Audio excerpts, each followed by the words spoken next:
I think Nintendo screwed up with the rollout of Switch 2 details. Hot take, I know. Whether or not they will end up paying for it in the long run obviously remains to be seen. But I think on top of the very obvious issues that have likely thrown a wrench into their plan to seamlessly transition into a new generation with the least amount of disruptions possible, I think there's another underlying issue at play. And as a turbo nerd that cares way more about this stuff than what the average person likely should, it's something I've been complaining about for years that seems to only be coming to a head now. Nintendo sucks at important messaging, and it starts with this. So, if you pay close enough attention to Nintendo marketing channels, or like how they speak to their shareholders, for instance, you'll pick up on this term governing a lot of their product and marketing strategy. Nintendo loves to surprise and delight their audience, often by doing their own thing with a thoughtfulness and sense of quality for great gaming experiences. And they've been doing it quite successfully throughout the entire life cycle of the Switch. When Nintendo was at their lowest, they came back swinging with only the type of confidence a truly great product could offer them. The Switch was surprising. It was surprising to see a piece of gaming hardware seamlessly transition from home console to handheld play after a generation of third-party developers slowly and very painfully abandoning the Wii U. It was surprising to see a publisher with the prestige of Bethesda immediately seeing the vision and supporting this new device right out of the gate. And it was surprising for Nintendo to debut a generational product in such a casual, straightforward way.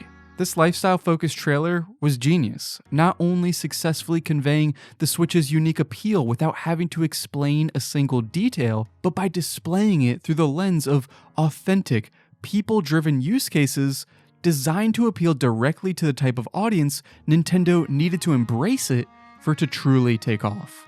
I've been thinking a lot about the Switch and its launch, especially in the wake of the Switch 2 Direct. Because in spite of what people were telling me in order to justify some of Nintendo's more questionable decisions here, I didn't remember the Switch being so messy and complicated. So I went a little back in time and found some answers. On January 13th, 2017, similarly just 2 months ahead of launch, Nintendo followed up this trailer not with a Nintendo Direct, but with a live broadcasted press event featuring appearances from just short of a dozen Nintendo executives, proudly demonstrating a roadmap for the beginning of the next generation. And the very first detail they led with was both the launch date and price of the new system, $299. One can only imagine they were proud of delivering the Switch at this price point, and by conveying this critical info early, they could then focus on continuing to surprise and delight with a solid enough roster of games. Ignoring the obvious staples for a second, I don't think the rest of the games as a whole here were that much more impressive than what we can reasonably expect from year one of Switch 2, because I'm confident there is a lot more coming we still know nothing about. Here though, I think what stands out to me now are the faces attached to each project. This was the first time Yoshiaki Koizumi and Shinya Takahashi filled a prominent presenting role before taking over as the conductors of the Nintendo Direct for the foreseeable future. And who could forget the diligent researcher of the Squid Research Lab, Hisashi Nogami? Not my words, his. It felt like leadership from all across Nintendo were crawling out of the woodwork to share what they were working on and why they were confident in this generational switch-up. There was nothing more blissful, however, than ending the presentation with Reggie, Miyamoto, and Aonuma directing us towards the release date of a generation-defining Zelda game, which would soon be followed up by a generation-solidifying 3D Mario game, beginning a truly unicorn period I struggle to imagine will ever be replicated again.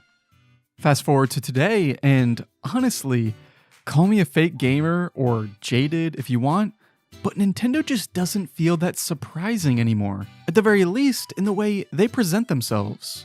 Their directs have generally become so formulaic that while I may not know their contents, I can still predict the relative magnitude of each announcement. They're typically going to lead with something an order of magnitude greater than anything shown throughout the rest of the presentation to catch your attention. Everything except one.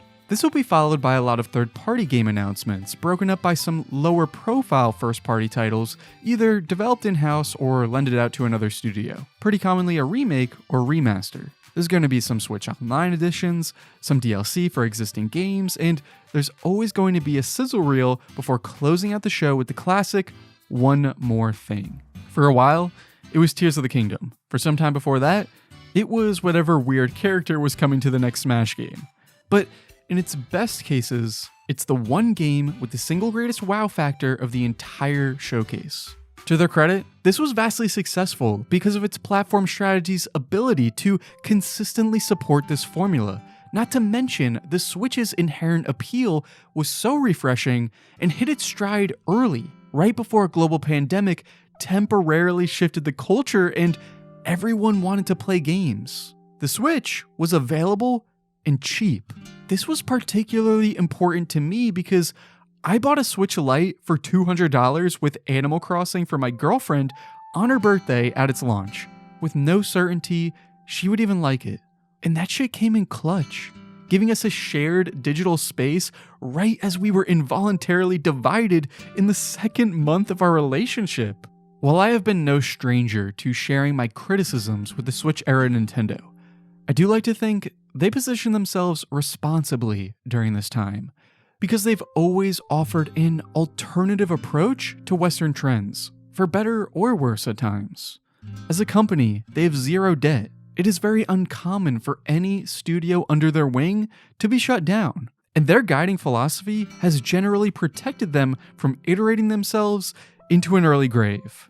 5 years later, though, we are in a very different time. People all over the world are now paying for the long-term damaging effects of that pandemic.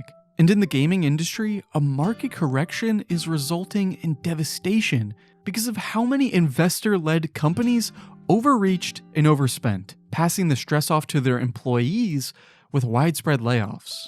I just feel like Nintendo's seeming inability to read the room a bit is why a lot of the anger stemming from so many other places is being channeled towards them now.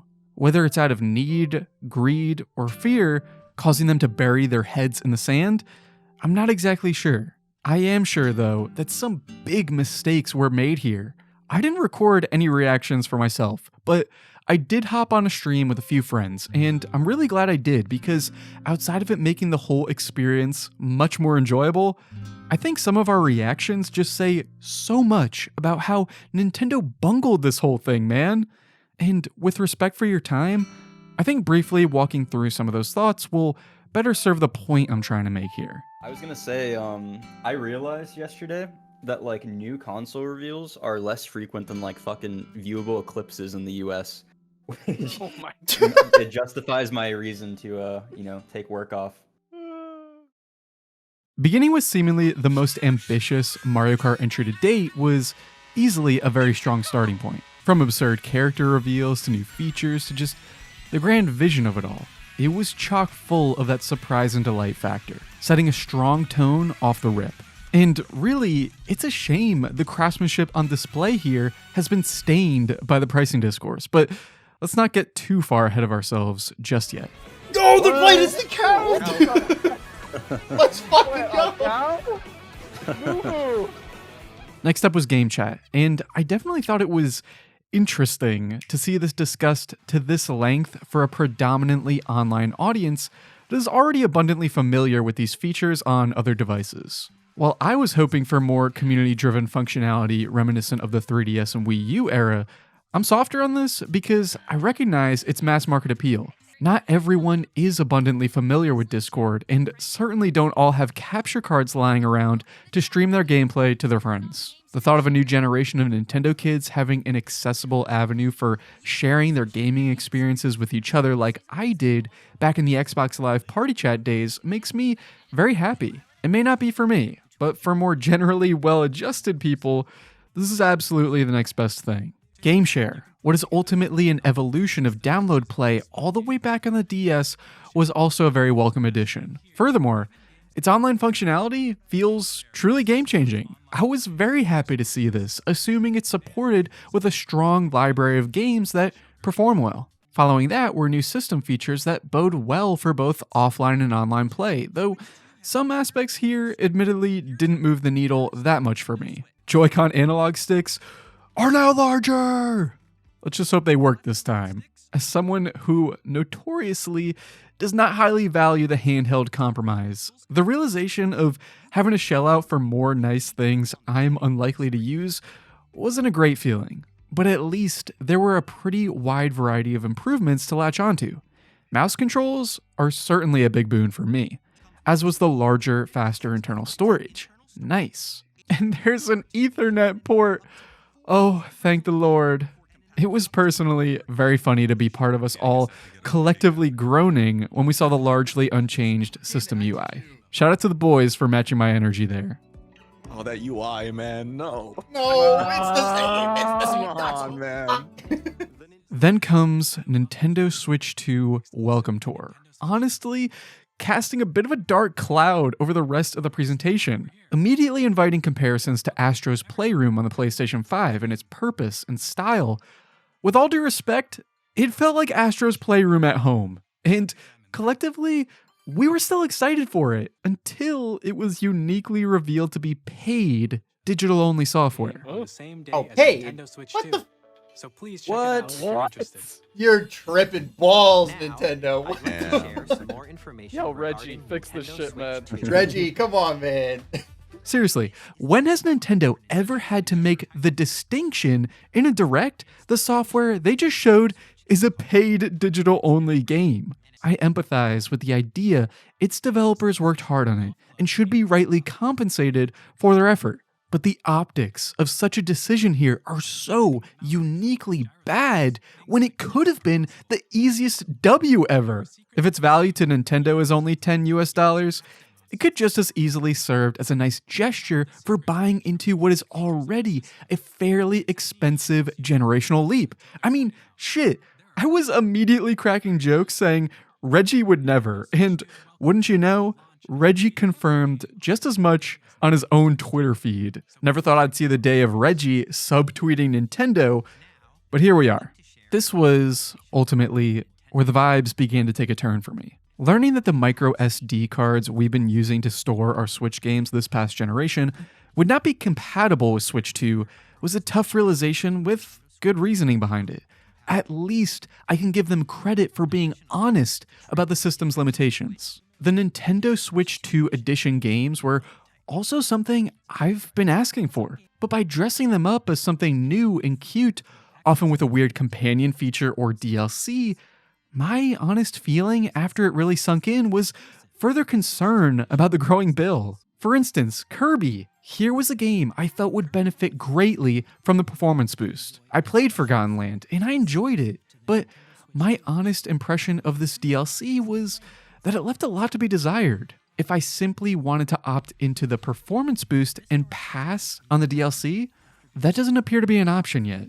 Despite that, there's a lot to be potentially optimistic about here. To give Nintendo due credit, this system appears to be a far better compromise than feeling the Bowser's Fury FOMO and shelling out $60 for a game I already own with a 4-hour add-on. And with potential for more cross-generational games like Metroid Prime 4 and Pokemon Legends ZA, having a little flexibility to ease the transition between platform iterations is appreciated. I just wish or hope that forcefully attaching a DLC to justify the increased cost doesn't become the absolute norm, as it's still somewhat unclear what dictates the need for a Nintendo Switch 2 edition versus a free performance update that was quietly shuffled out of the Direct and onto one of Nintendo's easily overlooked web pages.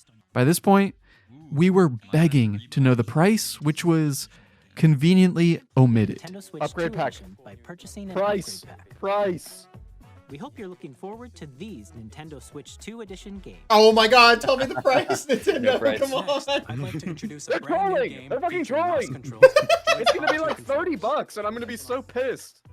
Finally, the floodgates holding back the game announcements were released. Some new and a lot old. Look, I'm not remotely a tech guy, so I'm not going to go into detail other than to say that the volume of third-party stuff here kind of sucked the life out of this section for me.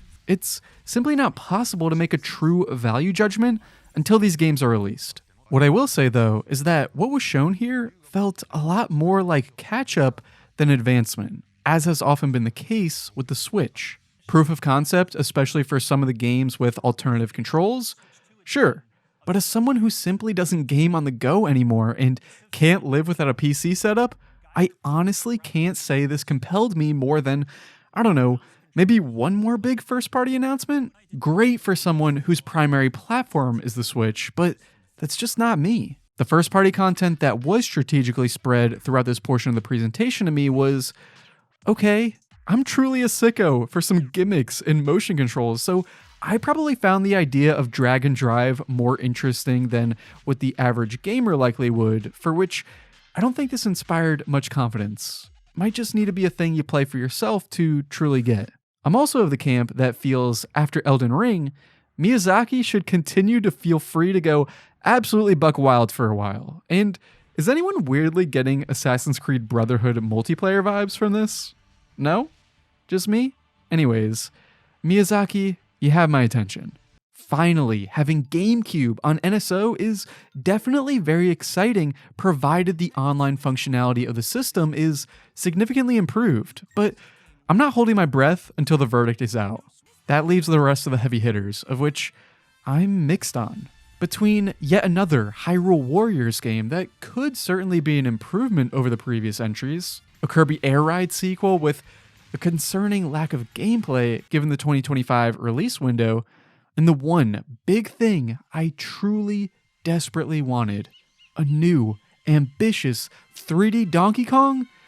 Honestly, I take no pleasure in admitting this, but I just didn't see enough to be won over yet. And that was before that dark cloud billowed into a thunderstorm.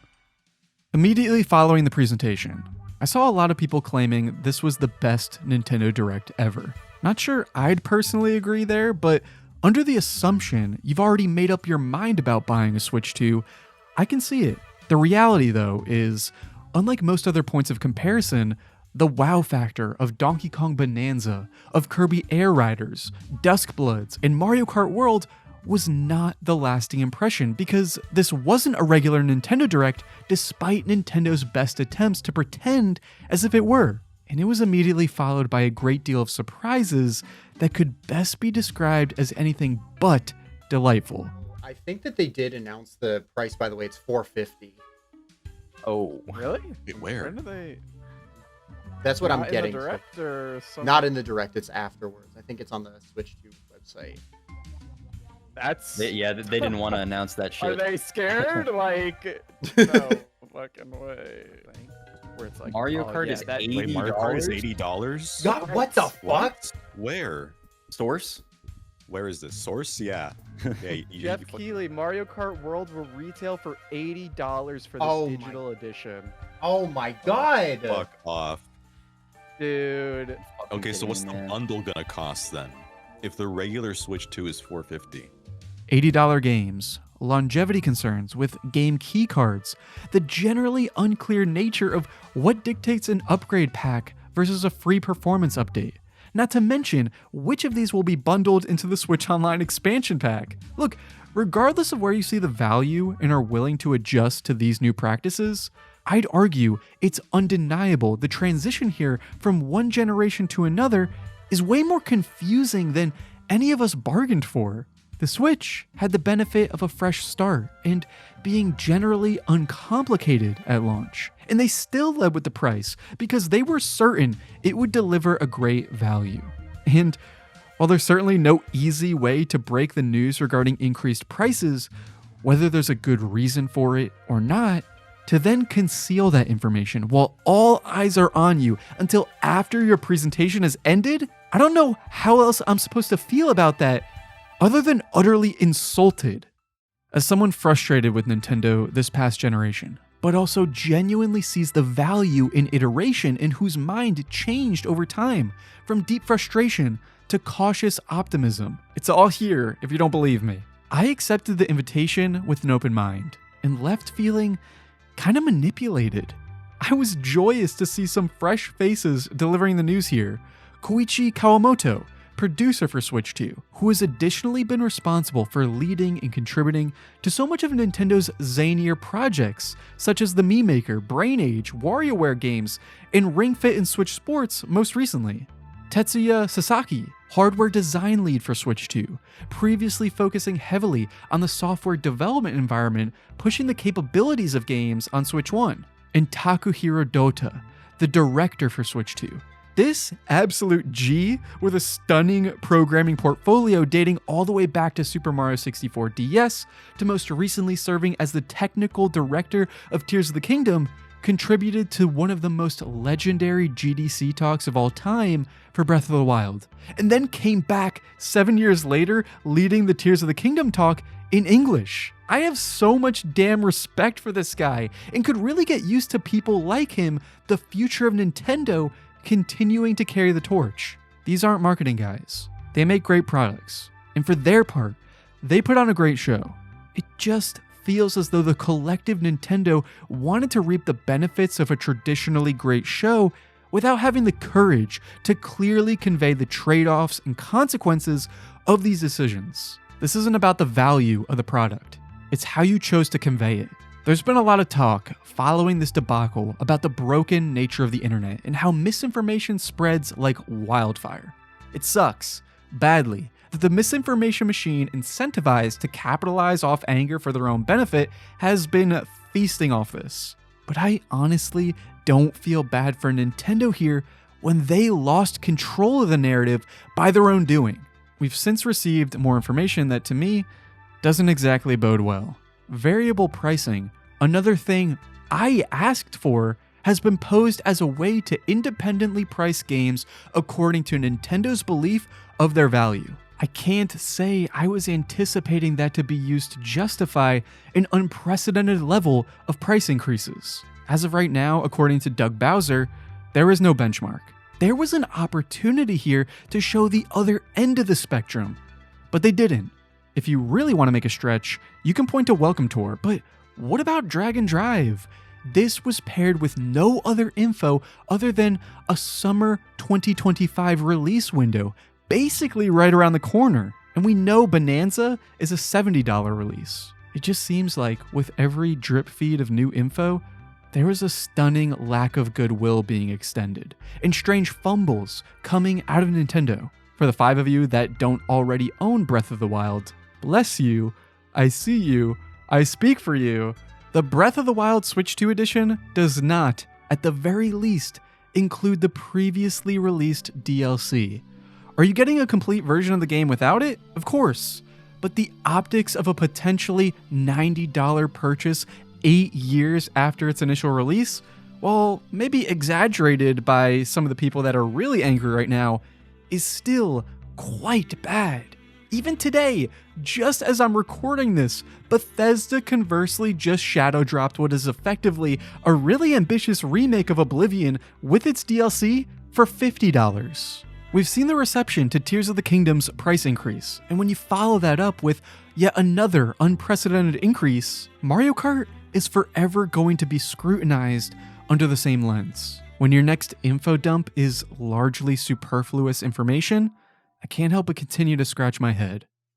However, I'm not going to sit here and urge you to boycott Nintendo on my behalf, or try to make you feel bad for making your own value judgment. Because if what Nintendo is doing here is a mistake, they will pay for it in time.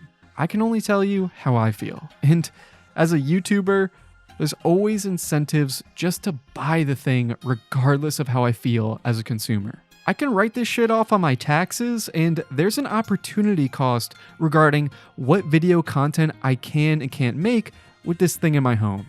For that reason, in addition to understanding, no matter what, this is going to be a very popular product at launch, I was seriously considering pre-ordering this thing before I had learned a single detail about it. Additionally, and this comes from a place of great privilege that is probably going to make whomever I've made mad here roll their eyes. I live with my brother, who could not give any less of a shit about these practices and is already trying his best to pre-order it as soon as possible. He's made his judgment. It's very likely I'm going to have my own chance to try this out for myself in far greater detail than someone else who might need to make a decision based off of limited exposure at a kiosk or something, or based on someone else's words they trust. And if that is enough for you to disregard anything I'm about to say next, so be it. I've been waiting for this with bated breath alongside everyone else before reports surfaced claiming the Switch 2 was being delayed internally by about a year in order to ensure the product and its launch window games were truly ready. I wanted to see if Nintendo was going to demonstrate they've learned from their past mistakes and wow us. And in a lot of ways, they certainly have. From my perspective, though, they've done so in such unexpected ways the optimist in me from 2 months ago is left feeling a bit dumbfounded. I saw the Switch 2 as an opportunity for Nintendo to cement their existing space in this industry, continuing to demonstrate more sustainable practices next to their competitors flailing about. Predicting their demise is absolutely premature, but if it had to start somewhere, it would be here, wouldn't it? Like I said, I've been overall unhappy with Nintendo for quite a while now, but in spite of that, what has absolutely kept the joy alive has been the shared memories with my girlfriend. We love playing Switch sports. She is an absolute fiend for Mario Party, and right now, we're having a blast playing through Captain Toad Treasure Tracker together. I showed her some of the highlights and asked if she was interested, and without a lot of hesitation, she told me it's just a little too expensive. Regardless of where I land in the future, it made me think about how many other people will feel the same way. Maybe I made it up in my head somewhere along the way, but I've generally considered Nintendo to be the more responsible, forward-thinking option. The one making games for not just the most lucrative markets, but for everyone. Things can always change, just as they have in the past when Nintendo has adjusted or offered lower price SKUs of existing hardware to better serve people like her. But to respond to that sentiment with, we recognize there are some people that may not be able to afford the Switch 2's price point. That's why we wanted to make the other Switch platforms available, so people still have an opportunity to come into our gaming universe, be a part of these characters in these worlds, and see the value, if you will, in whatever rung of the platform they come in at. I suppose that is an acceptable enough response, but it doesn't make me excited for the Switch 2. Because that is what we'll do, as you hope the demand from diehard fans in a trying time is enough to outweigh the losses from those who can't keep up with the luxuries of modern gaming. I'm not sure that's a position you want to be in if you're Nintendo. If they want to make a change, they can start by completely rethinking their messaging. Show us the respect and demonstrate you have a product to sell us, not just assume that we're all going to buy it no matter what. The surprises are rough, and the delight is not conveying. I could always change my mind. Such is the nature of these things. But I'm not pre-ordering the Switch 2, and will simply pass on the launch pandemonium until I'm given more reason to be personally optimistic. We all have to make our own value judgment. And if I do get it in my hands and feel differently, you can bet your ass I will be here setting the record straight. Thanks for watching, and thank you so much to my patrons for continuing to support my work, including Julian Messmer, Questing Refuge, and Blacktooth Bob. I'll see you next time. I need to hop off, but thank you for having me. I have a doctor's appointment at 11, so down All to right. chat Thanks for more hopping about on. shit later. Yeah. Yeah, thank you. It was That fun. was good. Yeah. I We hope gotta your do a- blood tests come back perfect. Yes, thank you. All right, I'll talk to you guys later. Talk to you later. Alright, We see got to ya. do another See you, Mario dude. Party session sometime. Dude, down for sure. I'm gonna be Mhm. playing my Switch 1 a lot more than I thought I would. Super down for that. No, Alright, man, you got to get have a Mario good Party one. TV, baby. Later, Alright, have a guys. good one, man. All right, see ya. Later. Peace.